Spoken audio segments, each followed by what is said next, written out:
In a lot of the trig problems that we've discussed, you're going to be using a calculator. There are some special cases, though, where you can find trigonometric ratios by hand, okay? And they specifically link to the triangles that we learned about back in section 9.7. Remember, we learned about the ratios between sides of 45, 45, 90 and 30, 60, 90 triangles. You should be able to find sine, cosine, and tangent values without using a calculator for any of those three angles, 30, 45, and 60 degrees. And it's because we already know the relationships between the sides of those triangles, okay? So if I ask you to find the sine of 30 degrees, okay, you can think about your SOHCAHTOA rules, and you can figure out what your sine rule is, okay? The sine rule says you're comparing the opposite side and the hypotenuse for your right triangle. Now, you probably say, well, yeah, but what right triangle? And the answer is, you can make any 30, 60, 90 right triangle, okay? It does not matter. The ratio should be the same because, as you remember, all 30, 60, 90 triangles are similar to each other, okay? So I would just make a triangle that's a 30, 60, 90, and make your angle here, and label the sides whatever you want. If you want to have a side of 5, double it to get the hypotenuse, multiply it by radical 3 to get the long leg, okay? And the sine of an angle is remember you go to the angle measure, it's the opposite side. The opposite side is 5, okay, over the hypotenuse, which is 10, okay? We get 5 halves, which is equal to, 5 tenths, which is equal to 1/2, okay? And you can check these. Go on your calculator, type in sine of 30 degrees, you'll get 1/2 or 0.5 probably. But notice, it doesn't matter what right triangle you use. Those ratios are going to be the same as long as you're using a 30, 60, 90 with correct patterns. So for example, if I had picked side lengths of 4, 8, and 4 radical 3, the opposite side would be 4, the hypotenuse would be 8, and that's still going to simplify down to be 1/2, okay? In fact, the easiest example with the least simplification would be to make your short side 1. That side will be 2, you'll multiply by radical 3, you get 1 radical 3 there. The opposite side is 1, the hypotenuse is 2, and you have 1/2, and you don't even have to simplify, okay? As a side note, your book does this with variables, which in a way is more accurate because it shows that it's always true. But you have to be careful because a lot of people misunderstand how to do this. So what your book is going to do is they're going to do it with variables. They're going to say, hey, if this side is x, this side is twice as big, it's 2x. And this side gets multiplied by radical 3, so it's x radical 3, okay? Your book is going to say sine is opposite over hypotenuse, that's x over 2x, okay? However, since 3rd grade, or 4th grade, whenever you worked with fractions first, you've been told you always have to simplify fractions. You have to divide out a greatest common factor.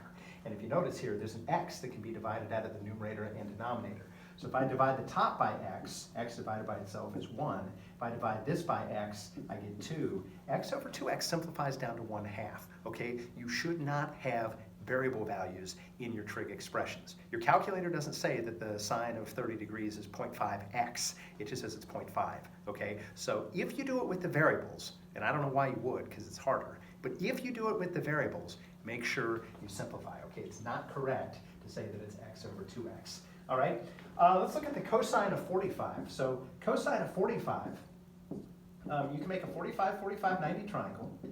And again, you can pick any side lengths you want. So maybe we'll do 2 and 2 and 2 radical 2.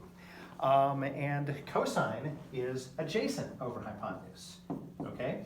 So the nice thing about this triangle is it's symmetrical. You've got two 45-degree angles, so you can pick either 45-degree angle. I'll pick that one. The adjacent leg is 2. The hypotenuse is 2 radical 2, okay? Make sure you simplify your fraction. 2 things here. You can divide a whole number of 2 out of the top and the bottom, and that simplifies to 1 over radical 2. Remember that you also want to rationalize your denominators. So multiply this by radical 2 and that by radical 2, you'll get the square root of 2 over 2. If you check the cosine of 45 on your calculator, you'll get about 0.707. If you take the square root of 2 and you divide by 2, you'll find out it's the same decimal, okay? So it'll look different, and that's why on a test or a quiz, I'm not going to take an answer of 0.707, okay? I know you can put that in your calculator. Nobody's going to ask you that in honors class. I want to see the fraction with the radical, okay? I want to see where it comes from. Once again, Doesn't matter what 45, 45, 90 triangle you want to use. You could use 5, 5, and 5 radical 2. You could use 8, 8, and 8 radical 2. You could use x, x, and x radical 2, but make sure to divide out the x. I usually use 1, 1, and 1 radical 2. So adjacent is 1, hypotenuse is radical 2, and I can rationalize, and just like that, I've got my radical 2 over 2. So I think it's a little bit faster if you make your legs 1, just less to have to divide out. Okay, the last example here is a tangent of 60. So same thing, make a 30, 60, 90 triangle. Here's your 60. I'm going to do side lengths of 1, double it to get 2, multiply it by radical 3 to get that side. But again, if you want to do 2, 4, and 2 radical 3, or 8, 16, and 8 radical 3, or whatever you want, as long as they're acceptable sides for a 30, 60, 90 triangle, you will get the right answer. Okay, tangent, TOA, opposite over adjacent. Okay, so the side that's opposite, now we're going to the 60-degree angle. The side that's opposite has a measure of radical 3. Okay, the side that is adjacent has a length of 1. Okay, if you take the square root of 3 on your calculator, you'll see that decimal is the same thing as the decimal that you get when you type in the tangent of 60. Okay, so if you're asked to do this, that's how these work. There is a demonstration in your book, but again, they do it with variables. So just make sure, if you're looking at the book, they're going to do something like x, 2x, and x radical 3.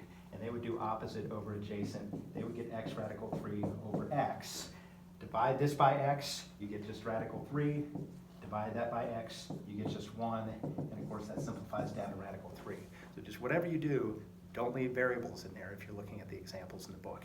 And again, keep in mind, if you think you did it wrong, type it in your calculator. Make sure the expression you get gives you the same decimal that your calculator gives when you type in tangent of 60 or cosine of 45 or any of these other measures. All right?